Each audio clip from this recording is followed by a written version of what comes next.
ਖਾਲਸਾ ਵਾਹਿਗੁਰੂ ਜੀ ਕੀ ਫਤਿਹ। Waheguru JIO Gagan ਦਮਾਮਾ ਬਾਜਿਓ ਪਰਿਓ ਨਿਸ਼ਾਨੇ cow ਖੇਤ ਜੋ ਮਾਂਡਿਓ ਸੂਰਮਾ ਅਬ ਜੂਟਨ ਕੋ ਦਾਓ सूरा सो पहचानिए जो लवे दीन के हेत पुरजा पुरजा कट मरे कबू न छड़े खेत जो तो प्रेम खेलन का जाओ सिर तर तरी गली मेरी आओ इतमार कपैर तरी जय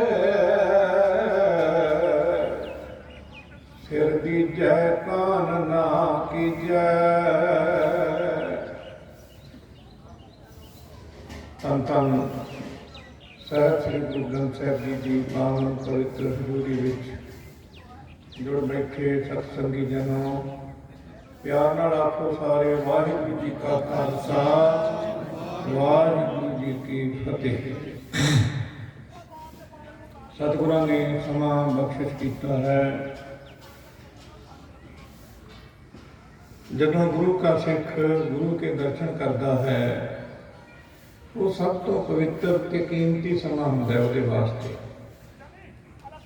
ਕਿਉਂਕਿ ਗੁਰੂ ਕੇ ਦਰਸ਼ਨ ਵਾਸਤੇ ਮਨੁੱਖ ਯਤਨ ਕਰਦਾ ਹੈ ਦਰਸ਼ਨ ਹੋ ਜਾਣ, ਤੇ ਜਦੋਂ ਫਿਰ ਦਰਸ਼ਨ ਹੋ ਜਾਣ ਉਹਨੂੰ ਸਭ ਤੋਂ ਸ੍ਰੇਸ਼ਟ ਸਮਾਂ ਹੀ ਸਮਝ ਲੈਣਾ ਚਾਹੀਦਾ ਹੈ। ਤੇ ਸਤਿਗੁਰੂ ਜੀ ਤਾਂ ਇਉਂ ਕਹਿੰਦੇ ਨੇ ਅੱਠ ਸੱਠ ਤੀਰਥ ਮੱਜਣਾ ਗੁਰਦਰਸ ਪ੍ਰਾਪਤ ਹੋਏ। 68 ਤੀਰਥਾਂ ਤੇ ਲੋਕ ਇਸ਼ਨਾਨ ਕਰਦੇ ਨੇ, ਬੜਾ ਯਤਨ ਕਰਨਾ ਪੈਂਦਾ ਹੈ, ਪਰ ਇਹਨਾਂ ਦਰਸ਼ਨ ਸਿੱਖ ਨੂੰ ਇਹਨਾਂ ਫਲ ਤਾਂ ਕਹਿੰਦੇ ਮੱਥਾ ਟੇਕਣ ਨਾਲ ਹੀ ਮਿਲ ਜਾਂਦਾ। ਇੱਕ ਮਨ ਹੋ ਕੇ ਪਿਆਰ ਨਾਲ ਗੁਰੂ ਦੇ ਚਰਨਾਂ ਵਿੱਚ ਮੱਥਾ ਟੇਕੇ, ਜਿਵੇਂ ਸਨਾਤਨ ਮਤ ਕਹਿੰਦਾ ਹੈ ਕਿ 68 ਤੀਰਥਾਂ ਤੇ ਨਹਾਉਣ ਦਾ ਵੱਡਾ ਫਲ ਹੈ, ਇਹਨਾਂ ਫਲ ਕੇਵਲ ਮੱਥਾ ਟੇਕਣ ਨਾਲ ਦਰਸ਼ਨ ਕਰਨ ਨਾਲ ਤਨ ਮਨ ਹੋਏ ਨਿਹਾਲ ਜਾਂ ਗੁਰ ਦੇਖਾਂ ਸਾਹਮਣੇ ਆਪ ਗੁਰੂ ਕੇ ਦਰਸ਼ਨ ਕਰ ਰਹੇ ਹੋ, ਇਸ ਲਈ ਇਹ ਬੜਾ ਸੁਭਾਗਾ ਸਮਾਂ ਹੈ। ਇਸ ਦੇ ਨਾਲ ਸਤਿਗੁਰੂ ਜੀ ਇਹ ਵੀ ਕਹਿੰਦੇ ਨੇ ਜਿਹੜਾ ਬਾਣੀ ਪੜ੍ਹਨਾ ਨਾ ਬਾਣੀ ਪੜ੍ਹਨੀ ਤੇ ਬਾਣੀ ਸੁਣਨੀ ਇਹ ਦੋਵੇਂ ਵੱਡੇ ਪੁੰਨ ਹਨ। ਦੁਨੀਆ ਦੇ ਲੋਕ ਪੁੰਨ ਨੂੰ ਮਹੱਤਵ ਦਿੰਦੇ ਨੇ ਕਿ ਪੁੰਨ ਕਰਨਾ ਚਾਹੀਦਾ ਹੈ, ਪਰ ਪੁੰਨ ਹਰ ਇੱਕ ਬੰਦੇ ਦੇ ਹਿੱਸੇ 'ਚ ਨਹੀਂ ਆਉਂਦਾ। ਕਾਰਨ ਗਰੀਬੀ ਕਾਰਨ ਆਪਣੀ ਰੋਟੀ ਮਸਾਂ ਪੱਕਦੀ ਹੈ, ਕਿੱਥੇ ਪੁੰਨ ਕੋਈ ਕਰੇਗਾ। ਪਰ ਸਤਿਗੁਰੂ ਜੀ ਕਹਿੰਦੇ ਨੇ ਉਹ ਵੀ ਕਰ ਸਕਦਾ ਹੈ, ਕਰ ਇਉਂ ਸਕਦਾ ਹੈ ਕੋਟ ਪੁੰਨ ਸੁਣ ਹਰ ਕੀ ਬਾਣੀ। ਉਹ ਬਾਣੀ ਸੁਣ ਲਏ, ਇਉਂ ਸਮਝ ਲਵੇ ਕਿ ਉਹਨੇ ਬਹੁਤ ਵੱਡਾ ਪੁੰਨ ਕਰ ਦਿੱਤਾ ਹੈ। ਤੇ ਜੇ ਕੋਈ ਗਾ ਸਕਦਾ ਹੈ ਉਹਦੇ ਲਈ ਵੀ ਸਤਿਗੁਰੂ ਜੀ ਕਹਿੰਦੇ ਨੇ ਕੱਲ ਮੈਂ ਇਹੋ ਪੁੰਨ ਗੁਣ ਗੋਬਿੰਦ ਗਾਏ। ਅੱਜ ਇਹ ਸਾਰੀਆਂ ਗੱਲਾਂ ਦਾ ਸੁਮੇਲ ਹੋ ਰਿਹਾ ਹੈ। ਜਿੱਥੇ ਆਪ ਗੁਰੂ ਕੇ ਦਰਸ਼ਨ ਕਰ ਰਹੇ ਹੋ, ਨਾਲ ਗੁਰਬਾਣੀ ਨੂੰ ਗਾਇਆ ਵੀ ਹੈ। ਜਿਹੜੇ ਨਹੀਂ ਗਾ ਸਕੇ ਉਹਨਾਂ ਨੇ ਸੁਣਨਾ ਵੀ ਕੀਤਾ। ਤੇ ਸਤਿਗੁਰੂ ਜੀ ਕਹਿੰਦੇ ਵੀ ਇਉਂ ਹੀ ਹਨ, ਜਬ ਲਗ ਦੁਨੀਆ ਰਹੀਏ ਨਾਨਕ ਕਿਛ ਸੁਣੀਏ ਕਿਛ ਕਹੀਏ।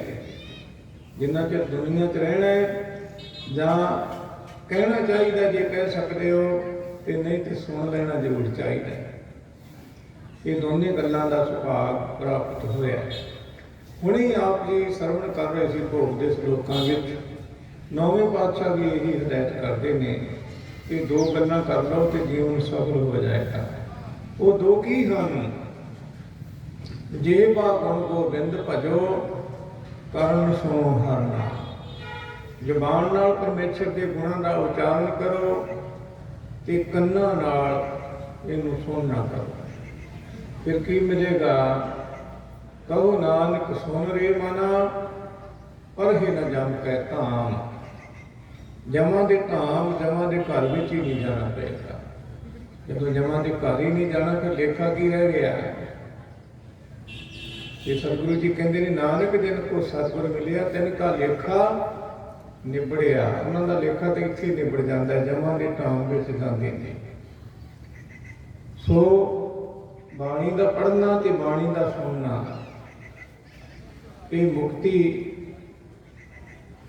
ਪ੍ਰਾਪਤ ਹੋ ਜਾਂਦੀ ਹੈ ਇਹਦੇ ਨਾਲ। ਤੇ ਜਿਹੜੀ ਹੋਰ ਮੈਂ ਬੇਨਤੀ ਕਰਨੀ ਚਾਹੁੰਦਾ ਉਹਨੂੰ ਭਾਟਿਓਂ ਕਹਿੰਦੇ ਨੇ, ਇੱਕ ਉੱਤਮ ਪੰਥ ਸੁਣਿਓ ਗੁਰ ਸੰਗਤ ਤੇਹ ਮਿਲੰਤ ਜਾਮ ਤਰਾਸ ਮਿਟਾਈ। ਭੱਟ ਕਹਿੰਦੇ ਨੇ ਉੱਤਮ ਪੰਥ ਹੈ, ਉੱਤਮ ਰਸਤਾ ਹੈ, ਉਹ ਹੈ ਗੁਰੂ ਕੀ ਸੰਗਤ। ਜੇ ਕੋਈ ਭਾਈ ਗੁਰੂ ਕੀ ਸੰਗਤ ਵਿੱਚ ਆ ਜਾਏ ਤੇ ਫਿਰ ਕਹਿੰਦੇ ਜਮਾਂ ਦੀ ਤਰਾਸ ਉਹਦੀ ਮਿਟ ਜਾਂਦੀ ਹੈ, ਜਮਾਂ ਦਾ ਡਰ ਹੀ ਮਿਟ ਜਾਂਦਾ ਹੈ। ਅੱਜ ਸਤਿਗੁਰਾਂ ਨੇ ਕਿਰਪਾ ਕੀਤੀ, ਆਪ ਵੀ ਦਰਸ਼ਨ ਬਖਸ਼ਿਸ਼ ਕੀਤੇ ਨੇ। ਬਾਣੀ ਗਾਉਣ ਦਾ, ਬਾਣੀ ਸੁਣਨ ਦਾ, ਸਤ ਸੰਗਤ ਦਾ, ਇਹ ਸਾਰੇ ਹੀ ਸੁਭਾਗ ਸਮੇਂ ਅੱਜ ਸਤਿਗੁਰਾਂ ਨੇ ਬਖਸ਼ਿਸ਼ ਕਰ ਦਿੱਤੇ ਨੇ। ਆਪ ਜੀ ਸਰਵਣ ਕਰ ਰਹੇ ਸੀ ਬੜੇ ਪਿਆਰ ਸਾਹਿਬ ਸੁਖਮਨੀ ਸਾਹਿਬ ਜੀ ਦਾ ਪਾਠ ਗੁਰਮੁਖਾਂ ਦੀ ਰਚਨਾ ਤੋਂ। ਮੈਂ ਥੋੜਾ ਜਿਹਾ ਸੁਖਮਨੀ ਸਾਹਿਬ ਬਾਰੇ ਕਹਿ ਕੇ ਫਿਰ ਬਾਬਾ ਦੀਪ ਸਿੰਘ ਜੀ ਦੇ ਜੀਵਨ ਤੇ ਉਹਨਾਂ ਦਾ ਜੀਵਨ ਬੜਾ ਵਿਸ਼ਾਲ ਹੈ, ਉਹ ਕਿਹਾ ਨਹੀਂ ਜਾ ਸਕਦਾ। ਬੇਨਤੀ ਕਰਾਂਗਾ ਉਹਨਾਂ ਦੇ ਜੀਵਨ ਬਾਰੇ ਵੀ।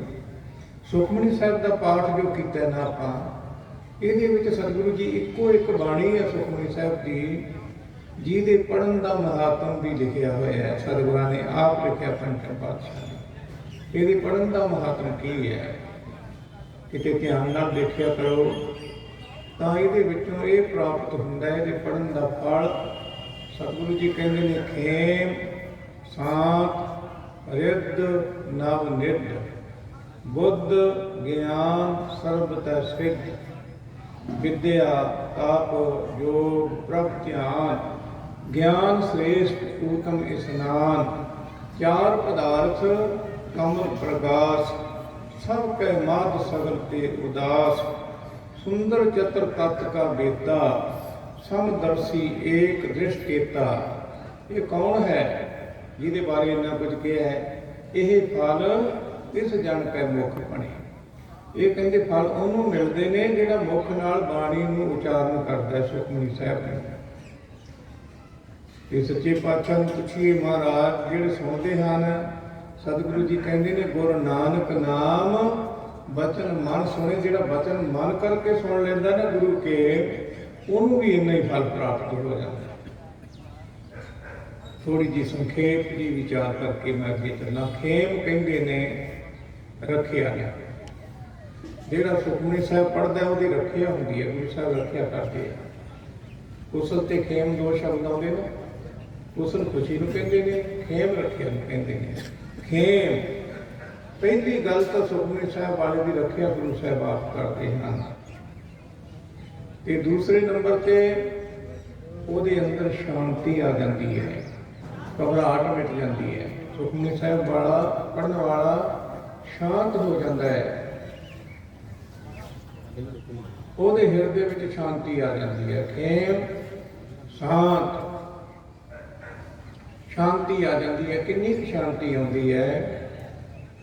ਜਿੱਥੇ ਸ਼ਾਂਤੀ ਦਾ ਵੀ ਅੰਤ ਹੋ ਜਾਏ ਇੰਨੀ ਸ਼ਾਂਤੀ ਆ ਜਾਂਦੀ ਹੈ। ਇੱਕ ਮਹਾਤਮਾ ਬੈਠੇ ਸਨ, ਉਹਨਾਂ ਕੋਲ ਕੋਈ ਜਗਿਆਸੂ ਆ ਕੇ ਧੂਣੀ ਲੱਗੀ ਸੀ, ਉਹਨੂੰ ਖੋਲਣ ਲੱਗ ਗਿਆ। ਕਹਿਣ ਲੱਗੇ ਮਹਾਂਪੁਰਖੋ ਅੱਗ ਚਾਹੀਦੀ ਹੈ। ਉਹ ਕਹਿਣ ਲੱਗੇ ਅੱਗ ਤਾਂ ਹੈ ਨਹੀਂ, ਪਰ ਉਹ ਵਾਰ-ਵਾਰ ਖੋਲਦਾ, ਕਹਿੰਦੇ ਅੱਗ ਚਾਹੀਦੀ ਹੈ। ਜਦੋਂ ਬਹੁਤਾ ਚਿਰ ਇਉਂ ਕਰੀ ਗਿਆ, ਮਹਾਤਮਾ ਕਹਿੰਦੇ ਅੱਗ ਤਾਂ ਉੱਥੇ ਵੀ ਹੈ ਨਹੀਂ ਜਿੱਥੇ ਤੂੰ ਲੱਭਦਾ। ਉਹਦਾ ਭਾਵ ਸੀ ਕਿ ਹਿਰਦੇ ਵਿੱਚੋਂ ਕੋਈ ਕ੍ਰੋਧ ਦੇ ਵਚਨ ਕਹੇਗਾ, ਇਸ ਕਰਕੇ ਇੰਨੀ ਸ਼ਾਂਤੀ ਆ ਜਾਂਦੀ ਹੈ। ਖੇਮ ਸ਼ਾਂਤ ਰਿੱਧ ਨਵ ਨਿੱਧ। ਰਿੱਧ ਕਹਿੰਦੇ ਨੇ ਜਿਵੇਂ ਥੋੜਾ ਜਿਹਾ ਆਟਾ ਪਕਾ ਲੈਣਾ, ਉਹਦੇ ਉੱਤੇ ਪਰਦਾ ਦੇ ਕੇ ਵੰਡੀ ਜਾਣਾ, ਛਕਾਈ ਜਾਣਾ, ਸਾਰਾ ਦਿਨ ਛਕਾਈ ਜਾਣਾ, ਮੁੱਕਣਾ ਨਾ, ਉਹਨੂੰ ਰਿੱਧ ਕਹਿੰਦੇ। ਜਿਹੜਾ ਭਾਈ ਸੁਖਮਨੀ ਸਾਹਿਬ ਪੜ੍ਹਦਾ ਉਹਦੇ ਕੋਲ ਰਿੱਧੀ ਵੀ ਆ ਜਾਂਦੀ ਹੈ। ਨਵ ਨਿੱਧ, 9 ਨਿੱਧੀਆਂ ਆ ਜਾਂਦੀਆਂ ਹਨ। ਮਾਇਆ ਦੀ ਟੋਟ ਨਹੀਂ ਆਉਂਦੀ। ਦਸਮ ਪਾਤਸ਼ਾਹ ਕੋਲ ਇੱਕ ਬੀਬੀ ਆਈ ਇੱਕ ਪੁੱਤਰ ਨੂੰ ਲੈ ਕੇ, ਕਹਿਣ ਲੱਗੀ ਜੀ ਭੁੱਖੇ ਹੀ ਮਰਦੇ ਐ, ਘਰ ਕੁਛ ਵੀ ਨਹੀਂ, ਕਿਰਪਾ ਕਰੋ। ਸਤਿਗੁਰੂ ਜੀ ਕਹਿਣ ਲੱਗੇ ਇੱਕ ਤਾਂ ਦਸਵੰਧ ਕੱਢਿਆ ਕਰੋ, ਇੱਕ ਸੁਖਮਨੀ ਸਾਹਿਬ ਦਾ ਪਾਠ ਕਰਿਆ ਕਰੋ, ਮਾਇਆ ਦੀ ਤੋਟ ਨਹੀਂ ਰਹੇ। ਕਹਿਣ ਲੱਗੇ ਦਸਵੰਧ ਕਾਹਦਾ ਕੱਢੀਏ ਜੀ, ਹੈ ਹੀ ਕੋਈ ਨਹੀਂ। ਕਹਿਣ ਲੱਗੇ ਜੇ ਗੁਰੂ ਕਿਰਪਾ ਕਰੇਗਾ ਤਾਂ ਫਿਰ ਕੱਢਿਓ, ਜਦੋਂ ਗੁਰੂ ਸਾਹਿਬ ਮਾਇਆ ਭੇਜਣਗੇ। ਇਹ ਮਹਾਂਪੁਰਖਾਂ ਦਾ ਵਚਨ ਹੈ, ਜਿਹੜੇ ਘਰ ਵਿੱਚ ਸੁਖਮਨੀ ਸਾਹਿਬ ਦਾ ਪਾਠ ਹੁੰਦਾ ਹੈ, ਇੱਕ ਦਸਵੰਧ ਨਿਕਲਦਾ, ਉੱਥੇ ਮਾਇਆ ਦਾ ਘਾਟਾ ਨਹੀਂ ਰਹਿੰਦਾ, ਉੱਥੇ ਨੌ ਵਿਧੀਆਂ ਆਪਣੇ ਆਪ ਆ ਜਾਂਦੀਆਂ। ਖੇਮ ਸ਼ਾਂਤ ਰਿੱਧ ਨਾਲ ਮਿੱਧ, ਫਿਰ ਅੱਗੇ ਕਹਿੰਦੇ ਨੇ ਬੁੱਧ, ਸ੍ਰੇਸ਼ਟ ਬੁੱਧੀ ਪ੍ਰਾਪਤ ਹੋ ਜਾਂਦੀ ਹੈ, ਬੁੱਧੀ ਦੀ ਮੈਲ ਉਤਰ ਜਾਂਦੀ ਹੈ। ਬੁੱਧ ਗਿਆਨ ਸਰਬ ਤੈ ਸਿੱਧ, ਬੁੱਧੀ ਵਿੱਚ ਤਤ ਗਿਆਨ ਪੈਦਾ ਹੋ ਜਾਂਦਾ ਹੈ। ਤੇ ਜਿਹੜੀਆਂ 18 ਪ੍ਰਕਾਰ ਦੀਆਂ ਸਿੱਧੀਆਂ ਹਨ, ਉਹ ਵੀ ਸੁਖਮਨੀ ਸਾਹਿਬ ਪੜ੍ਹਨ ਵਾਲੇ ਕੋਲੇ ਆ ਜਾਂਦੀਆਂ। ਬੁੱਧ ਗਿਆਨ ਸਰਬ ਤੈ ਸਿੱਧ। ਫਿਰ ਅੱਗੇ ਕਹਿੰਦੇ ਨੇ ਵਿਦਿਆ ਤਾਪ ਯੋਗ ਪ੍ਰਾਪਤੀਆਂ। ਜਿਹਨੂੰ ਵਿਦਿਆ ਨਾ ਪੜ੍ਹਨੀ ਆਉਂਦੀ ਹੋਵੇ, ਉਹਨੂੰ ਵਿਦਿਆ ਫੁਰਨ ਲੱਗ ਜਾਂਦੀ ਹੈ, ਵਿਦਵਾਨ ਬਣ ਜਾਂਦਾ ਹੈ। ਜੇ ਕਿਸੇ ਬੱਚੇ ਨੂੰ ਵਿਦਿਆ ਨਾ ਆਉਂਦੀ ਹੋਵੇ, ਉਹਦੀ ਖਾਤਰ ਉਹਦੇ ਮਾਤਾ ਪਿਤਾ ਹੀ ਜੇ ਸੁਖਮਨੀ ਸਾਹਿਬ ਦਾ ਪਾਠ ਕਰਨ ਨਾ ਅਰਦਾਸ ਕਰਨ, ਤੇ ਵਿਦਿਆ ਆਉਣ ਲੱਗ ਜਾਂਦੀ ਹੈ। ਤੇ ਜਿਹੜੇ ਲੋਕ ਤਪ ਕਰਦੇ ਨੇ, ਸਤਿਗੁਰੂ ਜੀ ਕਹਿੰਦੇ ਨੇ ਸੁਖਮਨੀ ਸਾਹਿਬ ਦਾ ਪਾਠ ਕਰਨਾ ਹੀ ਤਪ ਹੈ। ਵਿਦਿਆ ਤਪ, ਤਪ ਕਰਨਾ ਹੈ, ਤਪ ਦੇ ਬਰਾਬਰ ਹੈ। ਤੇ ਜਿਹੜੇ ਲੋਕ ਯੋਗ ਧਾਰਨ ਕਰਦੇ ਹਨ, ਕਹਿੰਦੇ ਜੋਗੀ ਬਣਨ ਦੀ ਲੋੜ ਨਹੀਂ, ਸੁਖਮਨੀ ਸਾਹਿਬ ਦਾ ਪਾਠ ਹੀ ਕਰ ਲਓ, ਯੋਗ ਦਾ ਫਲ ਮਿਲ ਜਾਏਗਾ। ਵਿਦਿਆ ਤਪ ਯੋਗ ਪ੍ਰਭ ਧਿਆਨ। ਸੁਖਮਨੀ ਸਾਹਿਬ ਦਾ ਪਾਠ ਕਰਨ ਨਾਲ ਪ੍ਰਭੂ ਦੇ ਚਰਨਾਂ ਵਿੱਚ ਧਿਆਨ ਵੀ ਜੁੜਨ ਲੱਗ ਜਾਂਦਾ ਹੈ। ਫਿਰ ਅੱਗੇ ਕਹਿੰਦੇ ਨੇ ਗਿਆਨ ਸ੍ਰੇਸ਼ਟ।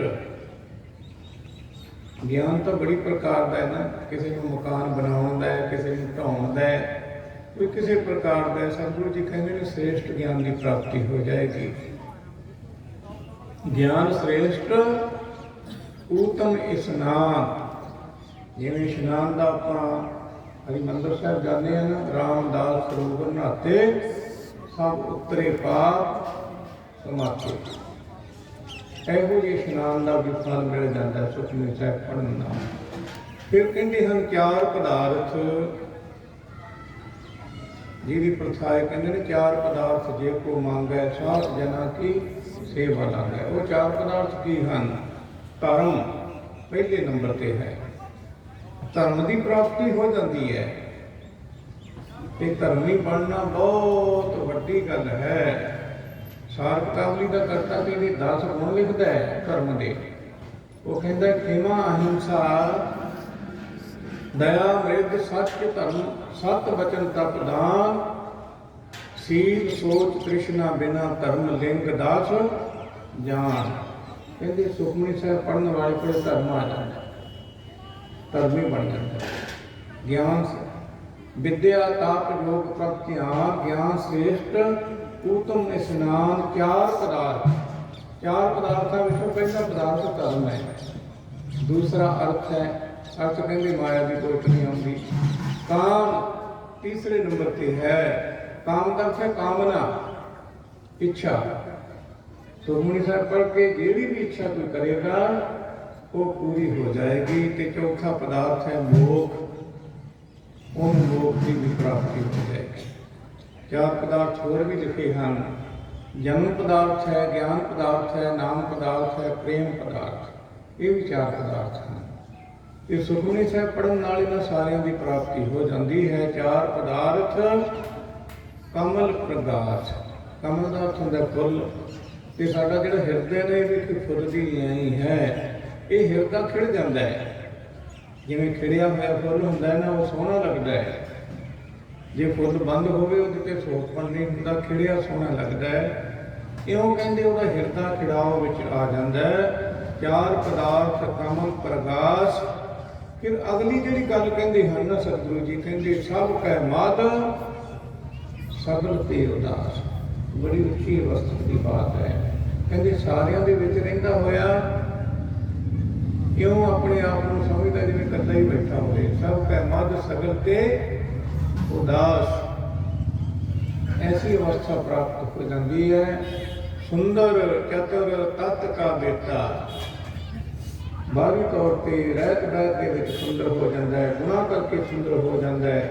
तत् बेटा जानन वाला हो जाता है, सारा ज्ञान हो जाता है। कहते समदर्शी, समदर्शी तो भाव है सारे एक दृष्टि नाल देखदा है। जिवें भाई कन्हैया जी देखते सन, सारिਆਂ ਨੂੰ पानी पियाई जाते सन। ਤੇ ਜਦੋਂ ਪੁੱਛਿਆ ਕਲਗੀਧਰ ਨੇ ਤਾਂ ਆਖਿਆ ਸੀ ਭਾਈ ਕਨ੍ਹਈਏ ਨੇ, ਤੈਨੂੰ ਪਿਆ ਪਿਆ ਪਾਣੀ ਸਿਰ ਮੇਰੇ ਦੇ ਸਾਈਂ, ਤੁਰ ਕੇ ਤੁਰਕ ਨਾ ਦਿਸਦਾ ਕੋਈ, ਸਭ ਤੂੰ ਹੀ ਦਿਸ ਆਈ। ਹੱਸੇ ਤੇ ਗਲ ਲਾਇਆ ਪਿਆਰਾ ਡੱਬੀ ਹੱਥ ਫੜਾਈ, ਪਾਣੀ ਨਾਲ ਮਲਮ ਵੀ ਰੱਖੀ ਲੋੜ ਪਈ ਤੇ ਲਾਈ। ਇਉਂ ਸਮਦਰਸ਼ੀ ਹੋ ਜਾਂਦਾ ਹੈ। ਸਮਦਰਸ਼ੀ ਏਕ ਦ੍ਰਿਸ਼ ਕੀਤਾ, ਕਹਿੰਦੇ ਇੱਕੋ ਹੀ ਦੇਖਦਾ ਸਾਰੀਆਂ ਜਗ੍ਹਾ ਉੱਤੇ। ਜੋ ਦਿਸੈ ਸੋ ਤੇਰਾ ਰੂਪ, ਇੱਕੋ ਇੱਕ ਪਰਮੇਸ਼ਰ ਦੇ ਰੂਪ ਨੂੰ ਦੇਖਦਾ। ਇਹ ਸਤਿਗੁਰੂ ਜੀ ਸੁਖਮਨੀ ਸਾਹਿਬ ਦਾ ਮਹਾਤਮ ਲਿਖਦੇ ਹਨ, ਇਹ ਫਲ ਭਾਈ ਉਹਨਾਂ ਨੂੰ ਮਿਲਦੇ ਹਨ। ਇਹ ਫਲ ਤਿਸ ਜਨ ਕੈ ਮੁਖ ਭਣੇ। ਜਿਹੜਾ ਭਾਈ ਮੁਖ ਤੋਂ ਸੁਖਮਨੀ ਸਾਹਿਬ ਜੀ ਦਾ ਪਾਠ ਭਣੇ ਉਚਾਰਨ ਕਰਦਾ ਹੈ, ਇਹ ਫਲ ਉਸ ਨੂੰ ਪ੍ਰਾਪਤ ਹੋ ਜਾਂਦੇ ਨੇ। ਇਹ ਅੱਗੇ ਕਹਿੰਦੇ ਹਨ, ਗੁਰੂ ਨਾਨਕ ਨਾਮ ਬਚਨ ਮਨ ਸੁਣੇ। ਜੇ ਕੋਈ ਮਨ ਕਰਕੇ ਸੁਖਮਨੀ ਸਾਹਿਬ ਦਾ ਪਾਠ ਸੁਣ ਲਵੇ, ਉਹਨੂੰ ਵੀ ਇੰਨੇ ਫਲਾਂ ਦੀ ਪ੍ਰਾਪਤੀ ਹੋ ਜਾਂਦੀ ਹੈ। ਇਹ ਮੈਂ ਤਾਂ ਬੇਨਤੀ ਕੀਤੀ, ਆਪ ਜੀ ਨੇ ਸੁਖਮਨੀ ਸਾਹਿਬ ਜੀ ਦਾ ਪਾਠ ਪੜ੍ਹਿਆ ਅਤੇ ਸੁਣਿਆ ਹੈ, ਇੰਨਾ ਕੁਝ ਪ੍ਰਾਪਤ ਹੁੰਦਾ ਹੈ। ਸੁਣਾਉਣ ਤੋਂ ਭਾਵ ਇਹ ਕਿਸੇ ਦੀ ਭਾਵਨਾ ਬਣ ਜਾਏ, ਕਿਸੇ ਦੀ ਸ਼ਰਧਾ ਬਣ ਜਾਏ, ਤਾਂ ਆਪਣਾ ਇਹ ਕੀਤਾ ਹੋਇਆ ਸਤਸੰਗ ਸਫਲ ਹੋ ਜਾਏਗਾ। ਅੱਜ ਜੋ ਬਾਬਾ ਦੀਪ ਸਿੰਘ ਜੀ ਸ਼ਹੀਦ, ਜਿਨ੍ਹਾਂ ਨੂੰ ਅਨੋਖੇ ਸ਼ਹੀਦ ਵੀ ਲਿਖਿਆ ਹੈ ਅਤੇ ਸ਼੍ਰੋਮਣੀ ਸ਼ਹੀਦ ਵੀ ਲਿਖਿਆ ਹੈ, ਉਹਨਾਂ ਦਾ ਜੀਵਨ ਕਥਨ ਕਹਿਣ ਤੋਂ ਪਰੇ ਹੈ। ਪਰ ਮੈਂ ਥੋੜ੍ਹਾ ਜਿਹਾ ਯਤਨ ਕਰਾਂਗਾ ਸਮੇਂ ਵਿੱਚ ਰਹਿ ਕੇ ਉਹਨਾਂ ਦੇ ਜੀਵਨ ਬਾਰੇ ਕੁਝ ਕਹਾਂ। ਬਾਬਾ ਦੀਪ ਸਿੰਘ ਜੀ ਦਾ ਜਨਮ ਜੋ ਹੈ ਪਿੰਡ ਹੈ ਕੋਹੂਵਿੰਡ, ਅੰਮ੍ਰਿਤਸਰ ਤੋਂ ਪਰੇ ਸਰਹੱਦ ਦੇ ਨੇੜੇ ਪੈ ਜਾਂਦਾ ਹੈ। ਇਹਨਾਂ ਦੇ ਪਿਤਾ ਦਾ ਨਾਮ ਸਤਿਕਾਰਯੋਗ ਭਾਈ ਭਗਤਾ ਜੀ ਤੇ ਮਾਤਾ ਦਾ ਨਾਮ ਅਤੀ ਸਤਿਕਾਰਯੋਗ ਮਾਤਾ ਜੀਵਨੀ। ਅਤੀ ਸਤਿਕਾਰਯੋਗ ਕਿਉਂ? ਉਹ ਮਾਂ ਧਨਤਾ ਦੀ ਯੋਗ ਹੈ ਜਿਹਨੇ ਐਸੇ ਪੁੱਤ ਨੂੰ ਜਨਮ ਦਿੱਤਾ। ਤਿੰਨ ਤਨ ਤੇ ਨਿੰਦੀ ਮਾਓ ਆਏ ਸਫਲ ਸੇ। ਉਹ ਆਪ ਵੀ ਸਫਲ ਹਨ, ਉਹਨਾਂ ਦੀ ਮਾਂ ਵੀ ਧਨ ਹੈ। ਤੇ ਬਾਬਾ ਦੀਪ ਸਿੰਘ ਜੀ ਦਾ ਜਨਮ ਪਹੂ ਪਿੰਡ ਦੇ ਵਿੱਚ ਹੋਇਆ। ਮਾਂ ਪਿਓ ਨੇ ਬੜੇ ਪਿਆਰ ਨਾਲ ਨਾਮ ਇਹਨਾਂ ਦਾ ਦੀਪਾ ਰੱਖਿਆ। ਦੀਪਾ ਸ਼ਰਧਾ ਸੀ, ਭਾਵਨਾ ਸੀ। ਐਸੇ ਪੁੱਤਰ ਨੂੰ ਜਨਮ ਕੋਈ ਸ਼ਰਧਾ ਭਾਵਨਾ ਵਾਲੇ ਤੋਂ ਬਿਨਾਂ ਦੇ ਹੀ ਨਹੀਂ ਸਕਦਾ। ਪਤਾ ਨਹੀਂ ਕਿੰਨੇ ਕੁ ਜਨਮਾਂ ਦੀ ਭਾਈ ਭਗਤਾ ਜੀ ਤੇ ਮਾਤਾ ਜੀਵਨੀ ਦੀ ਕਮਾਈ ਹੋਏਗੀ, ਜਿਨ੍ਹਾਂ ਦੇ ਘਰ ਐਸੇ ਮਹਾਨ ਯੋਧੇ ਨੇ ਜਨਮ ਲਿਆ। ਤੇ ਬਚਪਨ ਤੋਂ ਹੀ ਧਰਮ ਦੀ ਸਿੱਖਿਆ ਦਿੱਤੀ, ਬਾਣੀ ਪੜ੍ਹਨ ਲਾਇਆ, ਗੁਰੂ ਕੀ ਸਿੱਖਿਆਵਾਂ ਸੁਣਾਈਆਂ। ਕਾਰਨ ਕਿ ਨੇੜੇ ਹੀ ਅੰਮ੍ਰਿਤਸਰ ਸਾਹਿਬ, ਨੇੜੇ ਹੀ ਤਰਨਤਾਰਨ ਸਾਹਿਬ, ਜਿੱਥੇ ਬਹੁਤ ਚਿਰ ਗੁਰੂ ਸਾਹਿਬ ਰਾਜਦੇ ਰਹੇ, ਉਹ ਪਵਿੱਤਰ ਧਰਤੀ ਦੀ ਸ਼ੋਭ ਪ੍ਰਾਪਤ ਸੀ, ਜਿਸ ਕਰਕੇ ਸ਼ੁਭ ਸਿੱਖਿਆਵਾਂ ਉਹਨਾਂ ਦੇ ਅੰਦਰ ਕਰੀਆਂ ਹੋਈਆਂ ਸਨ। ਤੇ ਇਹੀ ਸਿੱਖਿਆਵਾਂ ਦਾ ਅਸਰ ਛੋਟੇ ਬਾਲਕ ਦੀਪ ਸਿੰਘ ਤੇ ਹੋਇਆ। ਕਹਿੰਦੇ ਸਮਾਂ ਆਇਆ, ਉਸ ਟਾਈਮ ਧੰਨ ਗੁਰੂ ਗੋਬਿੰਦ ਸਿੰਘ ਜੀ ਮਹਾਰਾਜ ਆਨੰਦਪੁਰ ਸਾਹਿਬ ਦੀ ਧਰਤੀ ਤੇ ਬਿਰਾਜਮਾਨ ਹਨ। ਮਾਤਾ ਪਿਤਾ ਉੱਥੇ ਦਰਸ਼ਨ ਨੂੰ ਚੱਲੇ ਹਨ। ਤੇ ਬਾਬਾ ਦੀਪ ਸਿੰਘ ਜੀ ਜੋ ਬਾਲਕ ਬਣੇ, ਉਦੋਂ ਬਾਲਕ ਉਮਰ ਸੀ, ਉਹਨਾਂ ਨੂੰ ਵੀ ਨਾਲ ਲੈ ਕੇ ਗਏ। ਜਦੋਂ ਦਰਸ਼ਨ ਕੀਤੇ ਕਿ ਜਿਵੇਂ ਹੋਣਹਾਰ ਬਿਰਵਾ ਕੇ ਚਿਕਨੇ ਚਿਕਨੇ ਪਾਤ ਵਾਲੀ ਗੱਲ, ਪਹਿਲਾਂ ਤੋਂ ਹੀ ਉਹ ਸੰਸਕਾਰ ਜਿਹੜੇ ਹਨ ਬਚਪਨ ਦੇ ਵਿੱਚ ਹੀ ਦਿਸ ਪੈਂਦੇ ਹਨ। ਬੜੀ ਸੇਵਾ ਕਰਦੇ ਹਨ ਛੋਟੀ ਉਮਰ ਵਿੱਚ। ਕਹਿੰਦੇ ਭਾਂਡੇ ਮਾਂਜ ਰਹੇ ਸਨ। ਇਹ ਗੁਰੂ ਸਾਹਿਬ ਆ ਗਏ, ਦੇਖਦੇ ਹਨ ਭਾਂਡੇ ਮਾਂਜਦੇ ਨੂੰ, ਇੰਨਾ ਮਾਂਜਦੇ ਹਨ ਕਿ ਆਪਦਾ ਮੂੰਹ ਹੀ ਵਿੱਚੋਂ ਦਿਸਣ ਲੱਗ ਪਏ। ਕਲਗੀਧਰ ਪਾਤਸ਼ਾਹ ਕਹਿਣ ਲੱਗੇ, ਇੰਨਾ ਕਿਉਂ ਮਾਂਜ ਰਿਹਾ ਹੈ?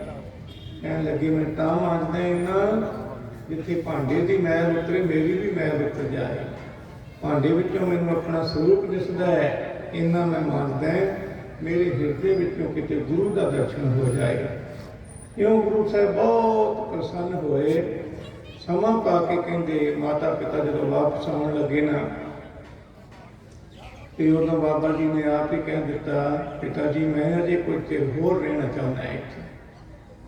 ਇਹ ਮਾਤਾ ਪਿਤਾ ਵੀ ਬੜੇ ਖੁਸ਼ੀ ਹੋਏ ਕਿ ਗੁਰੂ ਸਾਹਿਬ ਦੀ ਹਜ਼ੂਰੀ ਹੈ, ਰਹਿਣਾ ਚਾਹੀਦਾ ਹੈ। ਰਹਿ ਕੇ ਫਿਰ ਇੰਨਾ ਸਿੱਖੀ ਦੀ ਸਿੱਖਿਆ ਪ੍ਰਾਪਤ ਕੀਤੀ, ਗੁਰੂ ਘਰ ਵਿੱਚ ਰਹਿ ਕੇ ਰਹਿਤ ਬਹਿਤ ਦੇ ਵਿੱਚ ਪ੍ਰਪੱਕ ਹੋਏ। ਮਾਤਾ ਪਿਤਾ ਤਾਂ ਵਾਪਸ ਆ ਗਏ। ਬਹੁਤ ਸਮਾਂ ਗੁਰੂ ਸਾਹਿਬ ਉੱਥੇ ਬਾਬਾ ਦੀਪ ਸਿੰਘ ਜੀ ਤੋਂ ਸੇਵਾ ਕਰਵਾਉਂਦੇ ਰਹੇ। ਮਾਤਾ ਪਿਤਾ ਫਿਰ ਆਏ, ਬੇਨਤੀ ਕਰਕੇ ਵਾਪਸ ਲੈ ਗਏ। ਸਮਾਂ ਬੀਤਦਿਆਂ ਕੋਈ ਸਮਾਂ ਨਹੀਂ ਲੰਘਦਾ। ਕਹਿੰਦੇ ਵਾਪਸ ਜਦੋਂ ਗੁਰੂ ਸਾਹਿਬ ਅਨੰਦਪੁਰ ਸਾਹਿਬ ਛੱਡ ਕੇ ਆ ਜਾਂਦੇ ਹਨ, ਮਾਲਵੇ ਦੇ ਵਿੱਚ ਦੀ ਵਿਚਰਦੇ ਹੋਏ ਮੁਕਤਸਰ ਦਾ ਜੰਗ ਕਰਕੇ ਜਦੋਂ ਦਮਾ ਸਾਹਿਬ ਆਉਂਦੇ ਹਨ, ਉਸ ਟਾਈਮ ਗੁਰੂ ਸਾਹਿਬ ਜੀ ਨੂੰ ਜੋ ਸਿੱਖਾਂ ਨੇ ਬੇਨਤੀ ਕੀਤੀ, ਮਹਾਰਾਜ ਤੁਸੀਂ ਬਚਨ ਕੀਤਾ ਸੀ ਕਿ ਜਦੋਂ ਜੰਗਾਂ ਯੁੱਧਾਂ ਤੋਂ ਵਿਹਲੇ ਹੋਵਾਂਗੇ ਉਦੋਂ ਤੁਹਾਨੂੰ ਸੰਥਿਆ ਕਰਾਵਾਂਗੇ, ਹੁਣ ਸੰਥਿਆ ਕਰਾਓ। ਤੇ ਧੰਨ ਗੁਰੂ ਗੋਬਿੰਦ ਸਿੰਘ ਜੀ ਨੇ ਉਹ ਬੀਗ ਲੈਣ ਵਾਸਤੇ ਭੇਜਿਆ ਸਿੱਖਾਂ ਨੂੰ ਤੀਰਮੱਲ ਕੋਲ। ਤੀਰਮੱਲ ਕਈ ਵਿਦਵਾਨ ਲਿਖਦੇ ਨੇ ਮਰ ਚੁੱਕਿਆ ਸੀ, ਉਹਦੀ ਅੰਸ਼-ਬੰਸ਼ ਸੀ, ਪਰ ਕੁਝ ਵਿਦਵਾਨਾਂ ਦੀ ਖੋਜ ਹੈ ਕਿ ਉਹ ਸਨ 82 ਸਾਲ ਦੀ ਉਮਰ ਸੀ। ਪਰ ਉਹਨਾਂ ਨੇ ਜਵਾਬ ਦੇ ਦਿੱਤਾ ਕਿ ਵੱਡਿਆਂ ਦੀ ਬਖਸ਼ਿਸ਼ ਅਸੀਂ ਨਹੀਂ ਦੇਣਾ ਚਾਹੁੰਦੇ, ਜੇ ਉਹ ਆਪ ਗੁਰੂ ਹਨ ਤੇ ਆਪ ਕਿਉਂ ਨਹੀਂ ਲਿਖ ਲੈਂਦੇ। ਉਸ ਟਾਈਮ ਕਹਿੰਦੇ ਧੰਨ ਗੁਰੂ ਗੋਬਿੰਦ ਸਿੰਘ ਜੀ ਨੇ ਬਾਬਾ ਦੀਪ ਸਿੰਘ ਜੀ ਨੂੰ ਸਿੱਖ ਭੇਜ ਕੇ ਆਪਣੇ ਕੋਲ ਮੰਗਵਾਇਆ। ਇੱਥੇ ਮੰਗਵਾ ਕਰਕੇ ਧੰਨ ਗੁਰੂ ਗੋਬਿੰਦ ਸਿੰਘ ਜੀ ਨੇ ਜਦੋਂ ਗੁਰੂ ਸਾਹਿਬ ਜੀ ਦਾ ਸਰੂਪ ਲਿਖਣਾ ਸ਼ੁਰੂ ਕੀਤਾ ਨਾ, ਭਾਈ ਮਨੀ ਸਿੰਘ ਨੂੰ ਤਾਂ ਲਿਖਾਰੀ ਲਾਇਆ ਤੇ ਬਾਬਾ ਦੀਪ ਸਿੰਘ ਜੀ ਨਾਲ ਸਹਾਇਕ ਲਿਖਾਰੀ ਸਨ। ਇਹ ਕੰਮ ਕੀ ਕਰਦੇ ਸਨ? ਕਲਮਾਂ ਕੱਢਦੇ ਸਨ, ਸ਼ਾਹੀ ਤਿਆਰ ਕਰਦੇ ਸਨ, ਜੋ ਕੁਝ ਚਾਹੀਦਾ ਸੀ ਨਾਲ ਉਹ ਸਾਰਾ ਕੁਝ ਉਪਲਬਧ ਕਰਾਉਂਦੇ ਸਨ ਭਾਈ ਮਨੀ ਸਿੰਘ ਜੀ ਨੂੰ। ਇੱਥੇ ਸਾਰੀ ਭੀੜ ਗੁਰੂ ਗ੍ਰੰਥ ਸਾਹਿਬ ਜੀ ਦੀ ਲਿਖਣੀ ਆਰੰਭ ਹੋਈ। ਪਹਿਲੇ ਪੈਰ ਗੁਰੂ ਸਾਹਿਬ ਬਾਣੀ ਉਚਾਰਨ ਕਰਦੇ ਸਨ ਤੇ ਪਿਛਲੇ ਪੈਰ ਸਤਿਗੁਰੂ ਜੀ ਉਸ ਬਾਣੀ ਦੇ ਅਰਥ ਕਰਦੇ ਸਨ, ਕਥਾ ਸੁਣਾਉਂਦੇ ਸਨ। ਬੜੀਆਂ ਕਹਿੰਦੇ ਸੰਗਤਾਂ ਆਉਂਦੀਆਂ ਸਨ ਪਿੰਡਾਂ ਵਿੱਚੋਂ, ਕਥਾ ਸੁਣਦੇ ਸਨ। ਪਰ ਆਪਾਂ ਗ੍ਰਸਤੀ ਲੋਕ ਰੋਜ਼ ਨਹੀਂ ਆ ਸਕਦੇ। ਜਿਹੜੇ ਰੋਜ਼ ਆਉਣ ਵਾਲੇ ਸਨ, ਰੋਜ਼ ਜਿਹੜੇ ਕਥਾ ਸੁਣਦੇ ਸਨ, ਉਹ 48 ਸਿੰਘ ਸਨ ਜਿਨ੍ਹਾਂ ਨੇ ਸੰਪੂਰਨ ਕਥਾ ਸੁਣੀ। ਤੇ ਉਹ 48 ਦੇ 48 ਬਦੇ ਮੁਕਤ ਹੋ ਗਏ, ਭਾਵ ਬ੍ਰਹਮ ਗਿਆਨ ਨੂੰ ਪ੍ਰਾਪਤ ਹੋ ਗਏ। ਜਦੋਂ ਬ੍ਰਹਮ ਗਿਆਨ ਨੂੰ ਪ੍ਰਾਪਤ ਹੋਏ, ਦੁਨੀਆ ਨਾਲ ਨਾਤੇ ਟੁੱਟ ਗਿਆ। ਉਸ ਟਾਈਮ ਧੰਨ ਗੁਰੂ ਗੋਬਿੰਦ ਸਿੰਘ ਜੀ ਨੇ ਆਖਿਆ ਇਸ ਵਿਦਿਆ ਦੀ ਪ੍ਰਣਾਲੀ ਨੂੰ ਅੱਗੇ ਵੀ ਚਲਾਉਣਾ ਹੈ। ਬਾਬਾ ਦੀਪ ਸਿੰਘ ਜੀ ਨੂੰ ਤੇ ਭਾਈ ਮਨੀ ਸਿੰਘ ਜੀ ਨੂੰ ਇਹ ਡਿਊਟੀ ਲਾਈ ਕਿ ਤੁਸੀਂ ਇਹ ਟਕਸਾਲਾਂ ਅੱਗੇ ਤੋਰਨੀਆਂ ਨੇ। ਵਿਦਿਆ ਦੀ ਪ੍ਰਪਾਠੀ ਜਿਹੜੀ ਹੈ ਇਉਂ ਹੀ ਚੱਲਦੀ ਰਹੇ। ਕਹਿੰਦੇ ਬੇਨਤੀ ਕੀਤੀ ਭਾਈ ਮਨੀ ਸਿੰਘ ਨੇ, ਸੱਚੇ ਪਾਤਸ਼ਾਹ ਆਪ ਜੀ ਦਾ ਹੁਕਮ ਸੱਚ ਹੈ, ਪਰ ਸਾਨੂੰ ਸਿੱਖੀ ਬਖਸ਼ੋ। ਤੇ ਧੰਨ ਗੁਰੂ ਗੋਬਿੰਦ ਸਿੰਘ ਜੀ ਨੇ ਆਖਿਆ, ਮਨੀ ਸਿੰਘਾ ਤੇਰਾ ਬੰਦ ਤੇ ਭਾਵੇਂ ਕੱਟਿਆ ਜਾਏ, ਪਰ ਸਿੱਖੀ ਤੇਰੀ ਪ੍ਰਪੱਕ ਰਹੇਗੀ, ਸਿੱਖੀ ਨਿਭ ਜਾਏਗੀ। ਇਹ ਸੇਵਾ ਕਰਨੀ ਹੈ, ਟਕਸਾਲ ਚਲਾਉਣੀ ਹੈ। ਇਸੇ ਤਰ੍ਹਾਂ ਬਾਬਾ ਦੀਪ ਸਿੰਘ ਜੀ ਨੂੰ ਵੀ ਹਦਾਇਤ ਕੀਤੀ, ਤੁਸੀਂ ਅੱਗੇ ਇਹ ਵਿਦਿਆ ਦੀ ਟਕਸਾਲ ਚਲਾਓ। ਉਹਨਾਂ ਨੇ ਵੀ ਬੇਨਤੀ ਕੀਤੀ, ਸੱਚੇ ਪਾਤਸ਼ਾਹ ਸਿੱਖੀ ਦੀ ਦਾਤ ਬਖਸ਼ੋ। ਤੇ ਬਾਬਾ ਦੀਪ ਸਿੰਘ ਜੀ ਨੇ ਜਦੋਂ ਸਿੱਖੀ ਦੀ ਦਾਤ ਮੰਗੀ, ਉਦੋਂ ਦਸਮ ਪਾਤਸ਼ਾਹ ਨੇ ਬਚਨ ਕੀਤਾ ਸੀ, ਦੀਪ ਸਿੰਘ ਤੇਰਾ ਸਿਰ ਤੇ ਭਾਵੇਂ ਲੱਥ ਜਾਏ, तेरा सिक्खी सिरक नहीं टुटेगा, तेरी सिक्खी निभ जाएगी। ये वचन गुरु साहब जी ने कीते सन। गुरु साहब तो इत्थों चले जाते हैं अगे दखण की धरती नूं नादेड़ नूं। ये बाबा दीप सिंह जी नूं क्यों कहते जाते हैं तुसीं इत्थे ही रहना है। इत्थे रह के हुण बड़ी एक अजीब जी गल तुहानूं लगेगी। दुनिया में बड़े लिखारी होए, व्यास वर्गे लिखारी हो गए जिन्होंने 18 प्राण लिखे, 4 वेद लिखे, 6 शास्त्र लिखे, कला लिखते ही रहे। बड़े तेग के धनी लोग आए, तेगां ते उन्होंने बड़ियां चलाइयां, पर लिखिया एक अखर भी नहीं उन्होंने। ते धन गुरु गोबिंद सिंह जी ने जिथे तेग दे धनी सन गुरु गोबिंद सिंह, उथे कलम दे धनी भी सन। बहुत बाणी आप लिखी, 52 कवि रख के बाणी लिखवाई। जां ते गुरु गोबिंद सिंह तेग दे ते कलम दे धनी सन, जां फिर जिहड़ा उन्होंने वचन कहा ना, खालसा मेरो रूप है खास, खालसे मैं हूँ करो निवास। उन्हों का खालसा जिथे तेग चलाउण जानता है, उथे कलम भी चलाउण जानता है। बाबा दीप सिंह जी ने कर्म नाल 4 गुरु ग्रंथ साहब जी के उतारे किए। 11 साल लगातार लिखते रहे। अपने तो नेड़े है ना दमदमा साहब, भोरा साहब में जाके दर्शन करिया करो सदे। 2 उत्थे घड़े पए ने तौड़े, एक विच पानी रखते सन, एक विच छोले रखते सन। छोलियां की मुठ खा के पानी पी के ते गुरु ग्रंथ साहब जी बीड़ लिखते रहते सन। 4 बीड़ा लिखियां 11 सालों में। आप एक जो चिट्ठी लिखनी होवे ना, वो भी मिस्टेक हो जाती है। कितना कुछ चित्त एकाग्र होएगा बाबा दीप सिंह जी का, जिन्हें 11 सालों के 4 ਸਰੂਪ लिखे, ते फिर 4 ही तख्तों उत्ते भेजे। तख्त अकाल तख्त साहब, केसगढ़ साहब, पटना साहब ते हजूर साहब, उदों 4 तख्त सन। ये 5वां तख्त 1966 में ही मानता प्राप्त होया। आप सारिਆਂ ਨੂੰ इस गल की जानकारी होएगी। ते जदों समा आया ना, उस बाबा दीप सिंह जी नूं जिहड़ा कलम दा धनी सी, उदों फिर तेग भी चुकनी, तेग भी ऐसी चुकी, कारण ये बन गया कि हरमंदर साहब दे विच बेअदबी होने लग पई। एक सिख आया, उन्हें आके इत्थे दसिया कि हरमंदर साहब की बेअदबी हो रही है। उस टाइम कलम चलाने वाले ने हथ विच खंडा पकड़ लिया ते आवाज दी, आओ चलिए जिन्हें हरमंदर साहब आजाद कराना है, चले। वो जिन्हें सिर धड़ की बाजी लानी है, जिन्हें जान प्यारी, वो ना तुरे। जदों तुरे थोड़े सिंह सन, पर जांदियां इस सैकड़ियों का काफिला बन गया। सैकड़ियों तो बाद हजारों का काफिला हो गया। जदों तुरते हैं ना बाबा दीप सिंह, एक अरदास करते हैं। बड़िया योधिया ने, शहीदां ने, सूरमियां ने अरदासां कीतियां होणगियां, जां तां असीं जंग जित जावांगे ते जां असीं मर जावांगे। ऐसी अरदास किसी ने नहीं की। कहने लगा जिन्ना चिर मैं हरमंदर साहब आजाद नहीं करवा लेंदा, उन्ना चिर मैं मरना भी नहीं। मौत नूं वंगारना कि उन्ना चिर ते मैनूं मार नहीं सकती, जिन्ना चिर मैं हरमंदर साहब आजाद नहीं करवा लेंदा। ऐसी अरदास करके तुरे हैं। ये तुरदियां तुरदियां आपां तरनताਰਨ साहब लंघदे हैं ना, अगले पासे उत्थे एक गुरुद्वारा बनया, उत्थे लिखिया ललकार साहब गुरुद्वारे का नाम। एक लकीर साहब की है, लकीर खिंच के बाबा दीप सिंह खंडे जी कहते हैं, भाई वही अगे लकीर तो टपियो जिन्हें शहीद होना है, जिन्होंने अजे भी जान प्यारी है, वापस चले जाओ। परिवार का मोह है जिन्होंने वापस चले जाओ। कहते एक भी सिख ऐसा नहीं सी जिहड़ा पिछां मुड़िया होवे। जिवें शेर छाला मारता है, शेर वांगू छलांगा मार के टप गया सारी हस्ती नाल। अगे बाबा दीप सिंह जी फिर ललकारदे हन, लीक मार के दीप सिंह खंडा पिछकावे, होली खेडे खून दी लहू अंदर नहावे। ऐसा सूरमा चाहिए सानू जिहड़ा अगे चले।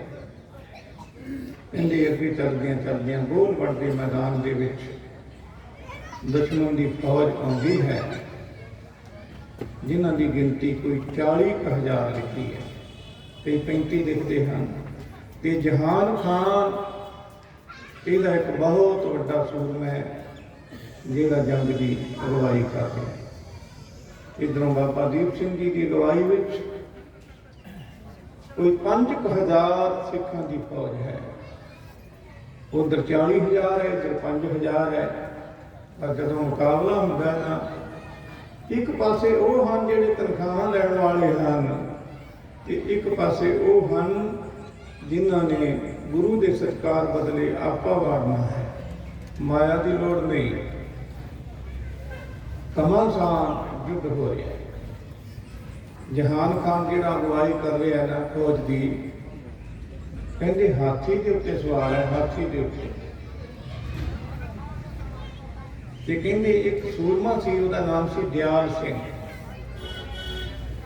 उन्हें कलगीधर पातशाह नूं याद करके कहते घोड़ा ऐसा दौड़ाया, घोड़े तो ऐसी छाल मरवाई, इन्ना घोड़ा उच्चा चला गया कि हाथी से बैठे हुए का सिर इउं ला दिता जिवें गल नाल कद्दू तोड़ लैंदा। जहान खान दा ये फौज का आगू सी। जदों ओहदा सिर लथ गया ते भजना पै गया। फिर फौज कहते होर दुश्मन की आई, उन्हां दी अगवाई जिहड़ा कर रहा सी उहदा नाम सी अमानत खां। कईयां ने चमार शाह भी उसका नाम लिखिया। कहते वो बाबा दीप सिंह के सामने आया, उसकी उम्र कोई 22-23 साल की लिखी है। तो बाबा दीप सिंह जी की जी उम्र है उस टाइम 75 साल की उम्र सी। 75 साल। एक नौजवान सूरमा, एक पासे बुढ़ा, दोने आमो सामने हुए हैं।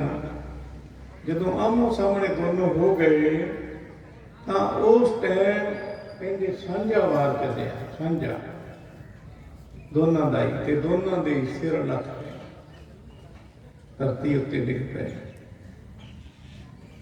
सिख कोल खड़ा सी, कहने लगा बाबा जी तुसीं तां अरदास कीती सी कि हरमंदर साहिब की शीश भेटा करना है, अजे तो हरमंदर साहिब दूर है। जदों ये गल कही बाबा दीप सिंह जी ने जिहड़ा सिर सी ना अपने खब्बे हथ की तली उत्ते रख लिया, ते उवें ही हुण लड़ाई करते हैं जिवें पहलां करते सन। उदों भी दूण सवाई लड़ाई विच मैदान जंग के विच घमासान धूहा पाई जाते हैं, फौज में जिंदर जाते हैं। की कहती है दुश्मनों की फौज भी जे कोई धड़ किसी का होवे नाल लड़ीए तो धड़ तो कंधे सिर तो बिना ही लड़ी जाते हैं, क्योंकि सिख की जी अरदास है ये बड़ी ताकत है। जदों महाराजा रणजीत सिंह जहांगीरे के किले ते जा रहा सी ना, दुश्मनों ने घेरा पा लिया। अटक दरिया अगे आ गया, अटक दरिया बड़ा चढ़िया होया सी ते अरदास करके अटक दरिया नूं आख्या सानूं रस्ता दे दे, असीं पार लंघना है। ते सुनिया हाथ हो गया सरदार हो, कहंदे हथ भर हो गया दरिया ते सारियां फौजां लंघ गईयां। ते जदों दुश्मनों नूं पता लग्या ना भी चढ़े हुए दरिया चों पार लंघे आए ने, भाजना पै गई। जिहड़ा सिख अपने गुरु ते एडा वड्डा मान रखदा है, अटक वर्गे दरिया की परवाह नहीं करता, ये साडे कोलों नहीं दित्या जाना, मैदान छड्ड के भज गए। क्यों बाबा दीप सिंह की जिहड़ी अरदास सी कि जिहड़ा सिर मैं तो हरिमंदिर साहिब विच ही जाके भेटा करना है, दोबारा सिर अपनी तली उत्ते धर के लड़ते हैं। ते आहू लाउंदे लाउंदे ਜਦੋਂ ਆਪਾਂ ਪਰਿਕਰਮਾ ਵਿੱਚ ਜਾਂਦੇ ਹਨ, ਪਰਿਕਰਮਾ ਵਿੱਚ ਜਾ ਕਰਕੇ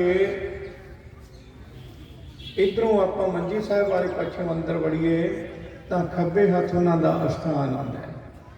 ਉੱਥੇ ਜਾ ਕੇ ਆਪਣਾ ਜਿਹੜਾ ਸੀਸ ਸੀ ਭੇਟਾ ਰੱਖਿਆ ਗੁਰੂ ਰਾਮਦਾਸ ਜੀ ਦੇ ਚਰਨਾਂ ਵਿੱਚ, ਤੇ ਹਰਿਮੰਦਰ ਸਾਹਿਬ ਨੂੰ ਆਜ਼ਾਦ ਕਰਵਾਇਆ। ਰਾਗੀ ਸਿੰਘ ਸ੍ਰੀ ਹਰਿਮੰਦਰ ਸਾਹਿਬ ਹਜ਼ੂਰੀ ਰਾਖੀ ਗੁਰੂ ਰਾਮਦਾਸ ਜੀ ਦੇ ਉਹ ਗੁਰੂ ਕੀ ਹਜ਼ੂਰੀ ਵਿੱਚ ਆਏ ਹਨ। ਆਓ ਇਹਨਾਂ ਦੀ ਆਮਦ ਵਿੱਚ ਇੱਕ ਜੈਕਾਰਾ ਛੱਡੀਏ। ਬੋਲੇ ਸੋ ਨਿਹਾਲ। ਸਤਿ ਸ੍ਰੀ ਅਕਾਲ। ਰਾਗੀ ਸਿੰਘ ਸਟੇਜ ਤੇ ਬਿਰਾਜਮਾਨ ਹੋ ਰਹੇ, ਮੈਂ ਵੀ ਸਮਾਪਤੀ ਕਰਾਂ। ਇੱਥੇ ਜਾ ਕੇ ਆਪਣਾ ਸੀਸ ਭੇਟ ਕਰਕੇ ਗੁਰੂ ਰਾਮਦਾਸ ਜੀ ਦੇ ਹਰਿਮੰਦਰ ਸਾਹਿਬ ਜੀ ਨੂੰ ਆਜ਼ਾਦ ਕਰਵਾਇਆ, ਜਿਨ੍ਹਾਂ ਦਾ ਅੱਜ ਆਪਾਂ ਦਿਨ ਮਨਾ ਰਹੇ ਹਾਂ। ਕਹਿੰਦੇ ਕੋਈ ਵਿਦਵਾਨ ਲਿਖ ਰਿਹਾ ਸੀ, ਲਿਖਦਿਆਂ ਉਹਦੇ ਮਨ ਵਿੱਚ ਖਿਆਲ ਆਇਆ, ਉਹ ਦੁਨੀਆ ਦੀ ਕਿਹੜੀ ਕੌਮ ਹੈ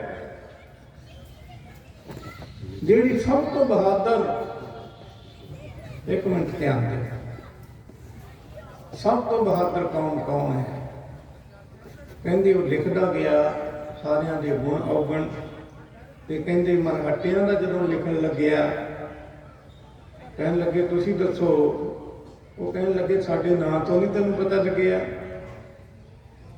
ਕਹਿਣ ਲੱਗੇ ਤੁਸੀਂ ਦੱਸੋ। ਕਹਿਣ ਲੱਗੇ ਸਾਡੇ ਨਾਂ ਨੂੰ ਧਿਆਨ ਨਾਲ ਪੜ੍ਹ, ਮਰ ਹੱਟੇ ਅਸੀਂ ਮਰ ਕੇ ਹਟਦੇ ਹਾਂ, ਜਾਂ ਤਾਂ ਅਸੀਂ ਜੰਗ ਜਿੱਤ ਜਾਂਦੇ ਹਾਂ ਤੇ ਜਾਂ ਫਿਰ ਅਸੀਂ ਪਿਛਾਂਹ ਨਹੀਂ ਹਟਦੇ। ਸਾਡਾ ਨਾਮ ਹੈ ਮਰ ਹੱਟੇ। ਉਹ ਬੜਾ ਹੈਰਾਨ ਹੋਇਆ, ਕਹਿਣ ਲੱਗਾ ਵੀ ਸਭ ਤੋਂ ਬੜੀ ਤਾਂ ਇਹੀ ਕੌਮ ਹੈ।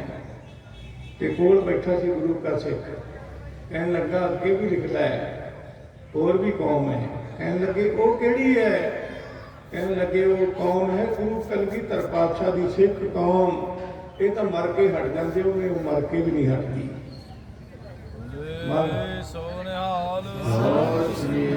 ਮਰਨ ਤੋਂ ਬਾਅਦ ਵੀ ਸੀਸ ਤਲੀ ਤੇ ਧਰ ਲੈਂਦੀ ਹੈ। ਬਾਬਾ ਦੀਪ ਸਿੰਘ ਜੀ ਦਾ ਇਤਿਹਾਸ ਸੁਣਾਇਆ ਕਿ ਸਿੱਖ ਕੌਮ ਜਿਹੜੀ ਨਿਸ਼ਾਨੇ ਨੂੰ ਮਿਥ ਲਏ, ਇਹ ਮਰ ਕੇ ਵੀ ਨਹੀਂ ਹਟਦੀ, ਮਰਨ ਤੋਂ ਬਾਅਦ ਵੀ ਸੀਸ ਤਲੀ ਤੇ ਧਰ ਲੈਂਦੀ ਹੈ। ਸੋ ਐਸੇ ਮਹਾਨ ਯੋਧੇ ਦਾ ਅੱਜ ਆਪਾਂ ਜਨਮ ਦਿਵਸ ਮਨਾ ਰਹੇ ਹਾਂ। ਮਨਾਇਆ ਹੋਇਆ ਤਾਂ ਹੀ ਸਫਲ ਹੋਵੇਗਾ, ਕਹਿੰਦੇ ਦਿਨ ਮਨਾਉਣ ਤੇ ਨਾ ਰਹਿ ਜਾਈਏ, ਆਪਣੇ ਬੱਚਿਆਂ ਨੂੰ ਵੀ ਸਿੱਖ ਬਣਾ ਲਓ।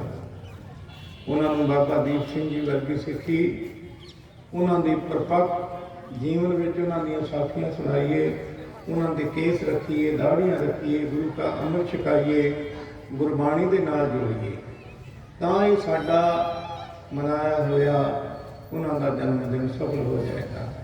ਮਾਫ ਕਰਨਾ, ਅੱਜ ਜਿਹੜੇ ਸਾਡੇ ਬੱਚੇ ਨੇ ਧੜਾ ਧੜ ਕੇਸ ਮਨਾ ਰਹੇ ਨੇ, ਤੇ ਕੇਸ ਮਨਾਉਣ ਦੇ ਨਾਲ ਨਾਲ ਬਾਹਰਲੇ ਮੁਲਕਾਂ ਨੂੰ ਭੱਜ ਰਹੇ ਨੇ, ਤੇ ਬਾਹਰਲੇ ਮੁਲਕਾਂ ਵਿੱਚ ਜਾ ਕੇ ਕੋਈ ਵਿਰਲਾ ਹੀ ਹੈ, ਕੋਈ ਹਰਿਓ ਬੂਟ ਰਹਿਓ ਜੀ, ਨਹੀਂ ਤਾਂ ਸਾਰੇ ਉੱਥੇ ਜਾ ਕੇ ਪਤਿਤ ਹੋ ਜਾਂਦੇ ਹਨ।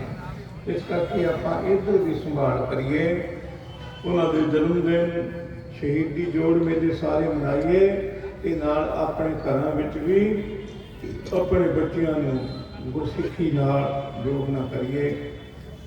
ਸਮਾਪਤੀ ਕਰਾਂ ਭੁੱਲਾਂ ਚੁੱਕਾਂ ਦੀ ਖਿਮਾ, ਕਿਉਂਕਿ ਰਾਗੀ ਸਿੰਘ ਗੁਰੂ ਕੀ ਹਜ਼ੂਰੀ ਵਿੱਚ ਆ ਚੁੱਕੇ ਹਨ, ਉਸ ਸਟੇਜ ਤੇ ਸੁਸ਼ੋਭਿਤ ਹੋ ਰਹੇ ਨੇ। ਉਹਨਾਂ ਨੇ ਧੰਨ ਗੁਰੂ ਰਾਮਦਾਸ